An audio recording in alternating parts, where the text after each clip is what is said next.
Kalpana Sharma Saket group of colleges द्वारा चलाए गए ऑनलाइन कक्षा में आपका स्वागत करते हैं। आज मैं आपको दर्शन इस विषय पर कुछ चर्चा करूंगी और बात करूंगी।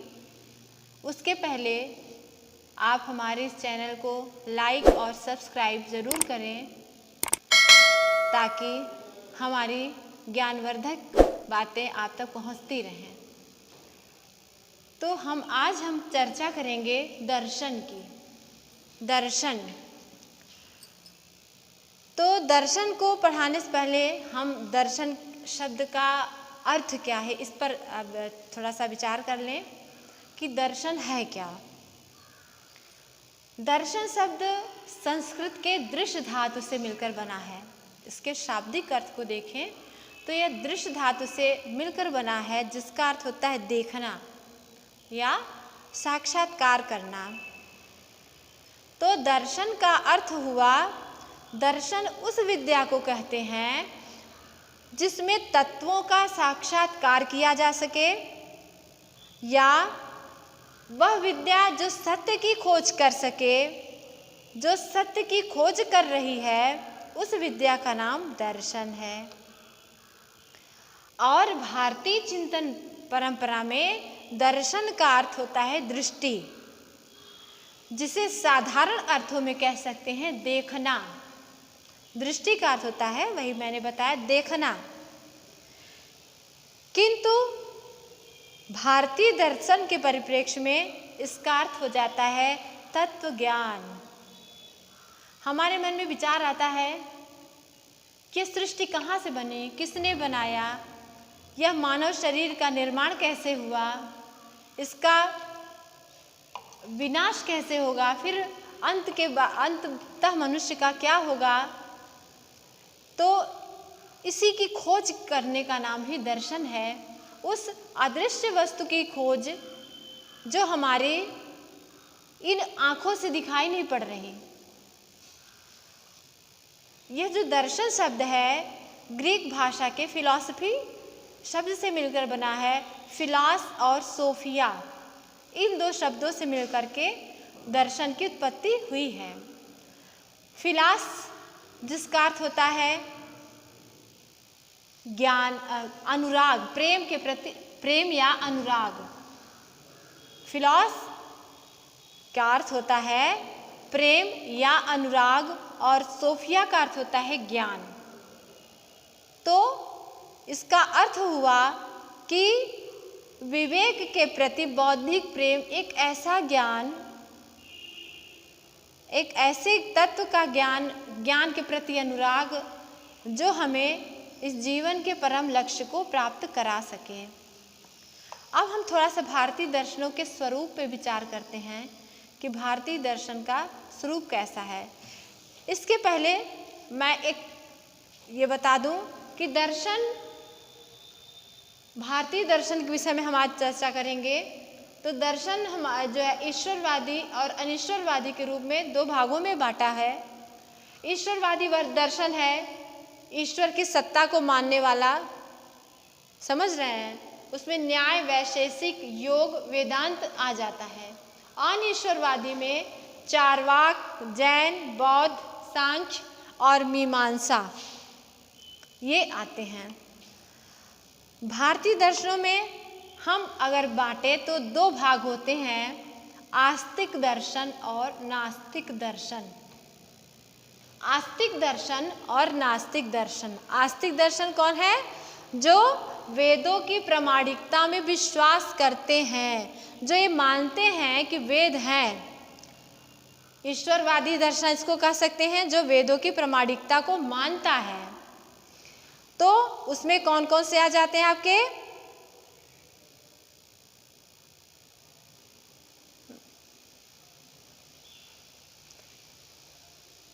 ईश्वर आस्तिक दर्शन में वेदों की प्रामाणिकता को मानने वाले आ जाते हैं न्याय, वैशेषिक,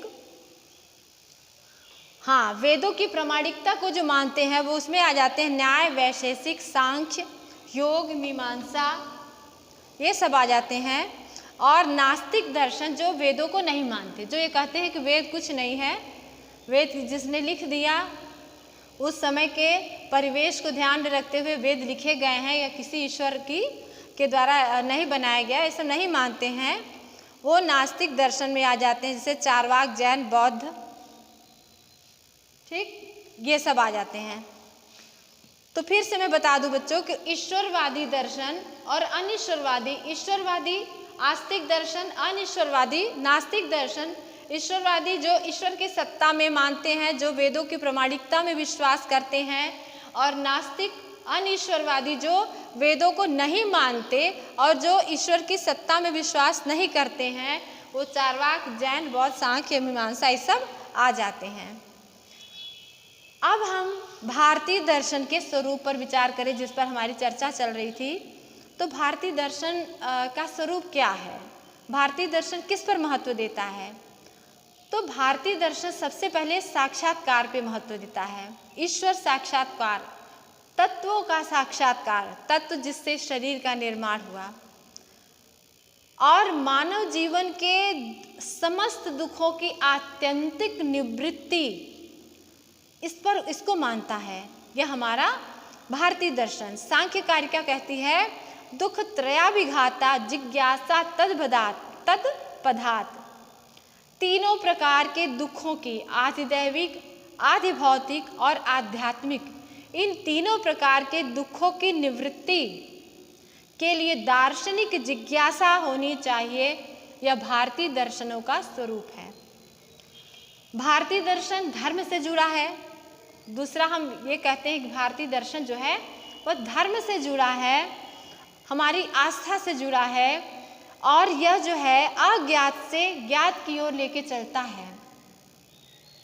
ठीक, यह सम्यक ज्ञान प्राप्त करने का इसका लक्ष्य है। और तीसरा हम ये कह सकते हैं कि भारतीय दर्शन एक ऐसी दिव्य दृष्टि प्रदान करता है जिनसे आत्मदर्शन या तत्व दर्शन संभव हो जाता है।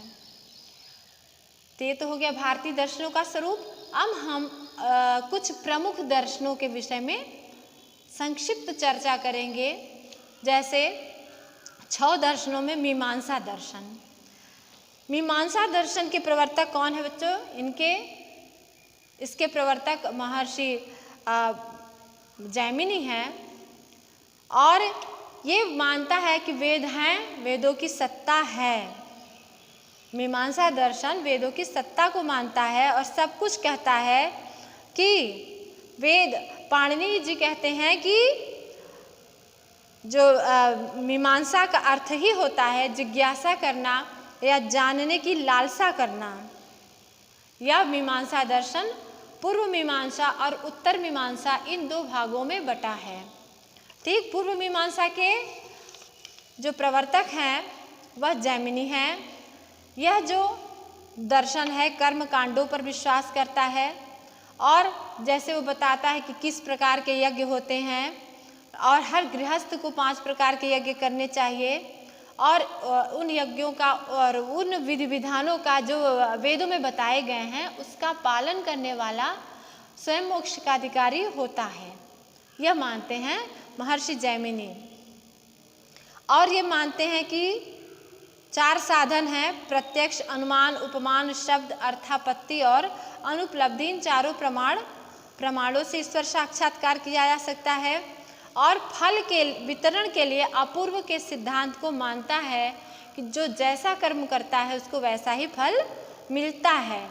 यह अपूर्व का सिद्धांत भी हमारे मीमांसा दर्शन का प्रमुख अंग है। और बच्चों यह कर्म कांडों पे आधारित है, इसको ध्यान दीजिएगा। कर्म कांड मतलब जो वेदों में बताए गए हैं कर्म कांड। अपूर्व का सिद्धांत ये 5 प्रमाण, प्रत्यक्ष, अनुमान, उपमान, शब्द, अर्थापत्ति, अनुपलब्धि, इसको मानता है। ये आप ध्यान दीजिएगा। यह कहता है कि जगत का मूल कारण क्या है? प्रकृति, जीवात्मा और परमात्मा, ये 3 ही पदार्थ हैं, और प्रकृति जो है जगत का उपादान कारण है। यह परमाणु रूप में है, सत, रज, तम तीनों ही गुणों से युक्त है, ऐसा ये मानते हैं। अब हम आते हैं सांख्य दर्शन पर। सांख्य दर्शन जो है वह प्रमुख दर्शन है। सांख्य असत कार्यवाद का खंडन करते हुए सत्कार्यवाद का प्रतिष्ठापन करता है और यह 25 संख्या के तत्वों से सृष्टि का सृजन हुआ, इस कारण इसको सांख्य कहा जाता है। नास्ति सांख्य समम ज्ञानम, सांख्य दर्शन के समान और कोई दर्शन नहीं है और इसकी चर्चा भगवान श्री कृष्ण ने गीता में भी कही है, वेदों में भी इसकी चर्चा हुई है, महाभारत में भी इसका उल्लेख है। तो यह सांख्य दर्शन जो है सबसे प्राचीन दर्शन माना जाता है और इसके रचयिता महर्षि कपिल हैं। इसके रचयिता मतलब प्रवर्तक महर्षि कपिल हैं और यह सत्कार्यवाद की प्रतिष्ठापना करता है। सत्कार्यवाद मतलब असत कार्य, ये असत कार्यवाद को खंडित करके सत्कार्यवाद की स्थापना करता है। मतलब असत कार्यवाद का खंडन, सत्कार्यवाद का प्रतिष्ठापना। सत्कार्यवाद है क्या? कार्य कारण का सिद्धांत कहता है कि प्रत्येक कारण, कोई भी कार्य बिना कारण के नहीं होता। जैसे हम ये कहें कि घड़ा है तो घड़ा बना कैसे? मिट्टी थी, मिट्टी में पहले से ही घड़े को उत्पन्न करने की क्षमता थी। यदि मिट्टी न होती तो घड़ा कैसे बनता? तो यह कह सकते हैं मिट्टी में पहले से ही घड़ा विद्यमान था। असद करणात उपादान ग्रहणात सर्वसंभवा भावात शक्त्यस्य शक्य करणात कार्य का कारण भावात। इन 5 सूत्रों से ये उसकी सिद्धि भी करते हैं। और यह निरीश्वरवादी है, ईश्वर को नहीं मानता किंतु वेदों को मानता है। यह कहते हैं कि प्रकृति और पुरुष ऐसी 2 सत्ताएं हैं जो सदा सनातन रहने वाला है। प्रकृति जड़ है और जगत का सूक्ष्म कारण है। यह तीनों गुणों से युक्त है और पुरुष इन तीनों गुणों से रहित है। यह 25 तत्वों की संख्या को मानता है और कौन कौन से हैं उसमें? पंच ज्ञान इंद्रियां, पंच कर्म इंद्रियां, पंच तन्मात्राएं, पंच महाभूत और अहंकार, बुद्धि, मन, प्रकृति और पुरुष, इन सब से सृष्टि की रचना हुई है। और जब पुरुष प्रकृति के स्वरूप को देख लेता है और वह बुद्धि विवेक द्वारा मुक्त हो जाता है और प्रकृति भी पुरुष को भोग और अपवर्ग स्वरूप प्रयोजन सिद्ध कर मुक्त हो जाती है, तो अपवर्ग की प्राप्ति होती है, ऐसा सांख्य दर्शन मानता है। इसके प्रणेता महर्षि कपिल जी हैं। इसके प्रश्न बेटा आपके वस्तुनिष्ठ भी आते हैं और आप इसीलिए मैं इसको बहुत संक्षिप्त रूप में ही बता पा रही हूँ। अब मैं छोटा सा वेदांत दर्शन के विषय में बताऊं। वेदांत भी बहुत पुरातन दर्शन है। जो इसके पहले मैंने बताया कि मीमांसा दर्शन को 2 भागों में बांटा गया, पूर्व मीमांसा और उत्तर मीमांसा। पूर्व मीमांसा के महर्षि जैमिनी प्रवर्तक हैं, उत्तर मीमांसा के बादरायण हैं। यह जो है पूरे अध्यात्म का मुकुटमणि कहा जा सकता है वेदांत को। वेदों का अंतिम भाग संहिता, ब्राह्मण, आरण्यक और उपनिषद, जो वेदों के 4 भाग बताए गए हैं, वेदों का जो अंतिम भाग उपनिषद है, इसी को वेदांत भी कहा जाता है। ठीक, वेदांत दर्शन का मुख्य आधार जो है मैंने बताया कि बादरायण का ब्रह्म सूत्र है। इसकी रचना बादरायण ने सभी उपनिषदों के मतों में एकता स्थापित करने के लिए की थी। इन सूत्रों की विभिन्न प्रकार की व्याख्या करने के कारण अलग अलग संप्रदाय भी बने। जगत गुरु शंकराचार्य का अद्वैतवाद, इसको आप पेन से लिखते चलिए। जगत गुरु शंकराचार्य का अद्वैतवाद, वल्लभाचार्य का शुद्धाद्वैतवाद, माधवाचार्य का द्वैतवाद, रामानुजाचार्य का विशिष्टाद्वैतवाद। ब्रह्म ही संसार की उत्पत्ति, स्थिति और प्रलय का कारण है, यह वेदांत बताता है। सर्वम खलमिदं ब्रह्मम नेह नामास्ति किंचन, लेकिन माया या अज्ञान के कारण अलग अलग रूप में दिखाई पड़ने लगता है। जब माया का आवरण हट जाता है तो ज्ञान की प्राप्ति होने के बाद मोक्ष की प्राप्ति हो जाती है। यह अनुबंध चतुष्टय को मानता है, अधिकारी, विषय, संबंध और प्रयोजन। इसका प्रयोग वेदांत में किया गया है। एक मन में बात आती, अज्ञान क्या है? अज्ञान को भ्रम या माया कहा जा सकता है। जैसे अंधेरे में रस्सी को सर्प समझ लेना या सर्प को रस्सी समझ लेना, यह अज्ञान है। और जब प्रकाश होता है तो हमको यह समझ में आता है कि रस्सी नहीं सर्प था या सर्प नहीं रस्सी है। तो अज्ञान का आवरण जब दूर हो जाता है, जिसको माया, अज्ञान, अभ्यास, अध्यारोप, विवर्त, भ्रांति इत्यादि नामों से जाना जाता है, तब मोक्ष की प्राप्ति होती है। अब हम अगले देखते हैं वैशेषिक दर्शन। महर्षि कणाद इसके प्रवर्तक हैं। कणाद, उनका नाम उलूक था, इसी कारण इसको औलूक्य दर्शन भी कहा जाता है। इन्होंने परमाणुवाद का समर्थन किया और कहा कि सृष्टि के प्रत्येक कण में ईश्वर का वास है और परमाणुवाद की स्थापना की है। अगला है न्याय दर्शन। न्याय दर्शन के प्रवर्तक महर्षि गौतम हैं और यह एक आस्तिक दर्शन है। ईश्वर ही कर्म के फल को देने वाला है, न्याय की बात करता है।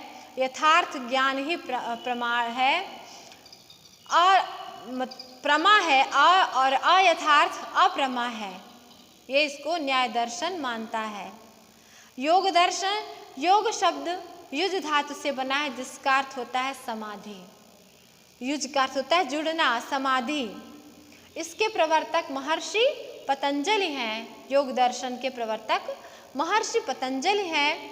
योग सूत्र या इनका सबसे प्राचीन ग्रंथ है। यह 4 पादों में विभक्त है, समाधि पाद, साधन पाद, विभूति पाद और कैवल्य पाद।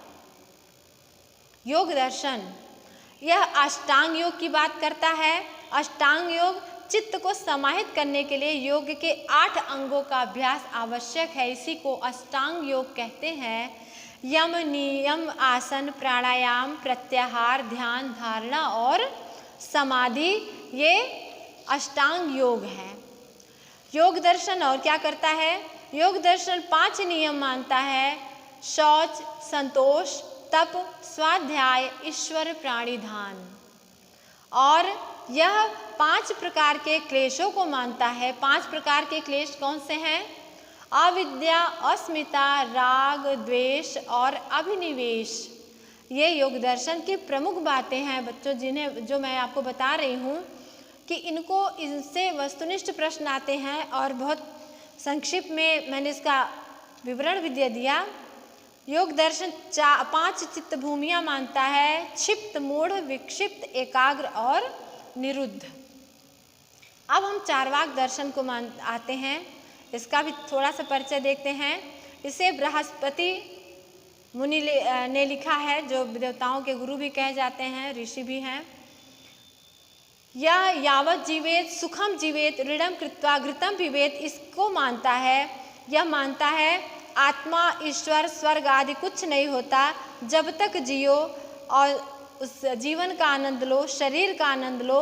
यथार्थवादी और भौतिकवादी दर्शन है। पुनर्जन्म को नहीं मानता, प्रत्यक्ष प्रमाण को ही मानता है। और बहुत जरूरी चीज़, इसमें पृथ्वी, जल, तेज, वायु, इन चारों तत्वों से जो चेतना उत्पन्न होती है वही जीव है, वही जीवन है। यह आकाश को नहीं मानता। बहुत इम्पॉर्टेंट बात, महत्वपूर्ण, पृथ्वी, जल, तेज और वायु को मानता है, आकाश को नहीं मानता। एकमात्र प्रत्यक्ष प्रमाण को मानता है। यथार्थवादी और भौतिकवादी दर्शन है। इसे बृहस्पति प्रवर्तक कहे जाते हैं। इसे लोकायत दर्शन भी कहते हैं और यह मोक्ष को नहीं मानता। अब हम जैन दर्शन पे संक्षिप्त प्रकाश डालेंगे बच्चों। यह जैन दर्शन भी बहुत प्राचीन है। महावीर स्वामी इसके प्रवर्तक कहे गए हैं। हालांकि इसके 24 तीर्थंकर हैं, जिनमें से प्रथम भगवान ऋषभ और अंतिम महावीर स्वामी हैं। यह कर्मवाद और पुनर्जन्म पर विश्वास करता है। 5 महाव्रत सत्य, अहिंसा, अस्तेय, अपरिग्रह और ब्रह्मचर्य इसको मानता है। आत्मा पर विश्वास करता है किंतु परमात्मा पर नहीं। यह त्रिरत्न सम्यक ज्ञान, सम्यक दर्शन, सम्यक चरित्र इस पर विश्वास करता है। 4 कषाय मानता है। कषाय मतलब बंधन, क्रोध, मान, माया और लोभ, ये 4 कषाय हैं और 4 गतियां हैं। यह अनेकांतवाद का समर्थक है और यह स्यादवाद के प्रवर्तक हैं। स्यादवाद क्या है? संक्षिप्त में बताऊं, स्यादवाद जैसे ईश्वर है कि नहीं है, इस पर शायद है, शायद नहीं है, इसी का नाम स्यादवाद है। श्वेतांबर और दिगंबर इसके 2 संप्रदाय हैं। संक्षिप्त में बौद्ध दर्शन को पर भी हम चर्चा कर लेंगे कि गौतम बुद्ध इसके प्रवर्तक हैं, जो 563 ईसा पूर्व में इनका जन्म हुआ। और कपिलवस्तु में शाक्य कुल में पिता शुद्धोधन, माता महामाया, पत्नी यशोधरा, पुत्र राहुल और प्रथम गुरु इनके आलार कलाम थे। आप पेन उठाइए और एक एक शब्द नोट करते जाइए, महत्वपूर्ण बातें जो आपके लिए बहुत ही उपयोगी हैं। इनका प्रथम उपदेश सारनाथ के ऋषिपत्तनम में हुआ था। 5 ब्राह्मणों को उपदेश दिया था, जिसे धर्म चक्र प्रवर्तन कहा जाता है। कुशीनगर में मृत्यु 483 ईसा पूर्व। 4 आर्य सत्य, दुख समुदाय और दुख का निरोध, दुख से मुक्ति के मार्ग, ये सब बताया है। 4 आर्य सत्य, अष्टांगिक मार्ग, सम्यक दृष्टि, सम्यक संकल्प, सम्यक वाणी, सम्यक धर्म, सम्यक आजीव, सम्यक व्यायाम, सम्यक स्मृति, सम्यक समाधि। बौद्ध के 3 रत्न बुद्ध, बुद्धम, संघम, धम्मम। बुद्धम शरणम गच्छामि, धम्मम शरणम गच्छामि, संघम शरणम गच्छामि। और यह भी आत्मा को और ईश्वर को नहीं मानता। तो इसको मैंने आप दर्शन को बहुत संक्षिप्त में बताया बच्चों। हमारे इस चैनल को लाइक और सब्सक्राइब करें। और जो भी आपको इसमें कोई त्रुटि समझ में आए या जो न समझ में आया हो, उसे आप हमसे कमेंट बॉक्स में लिख के पूछ सकते हैं। इस वीडियो को अपने दोस्तों के साथ ज़रूर शेयर कीजिए। अगर इस टॉपिक पर आपके कोई भी क्वेश्चन है तो नीचे कमेंट करके पूछिए, हम उत्तर देने का प्रयास करेंगे। और अगर आपने अभी तक हमारे चैनल को सब्सक्राइब नहीं किया है तो तुरंत सब्सक्राइब करिए, साथ ही बेल आइकन पर क्लिक करें ताकि आगे आने वाले सभी वीडियो आप तक पहुंचते रहें और आप हमसे यूं ही जुड़ें।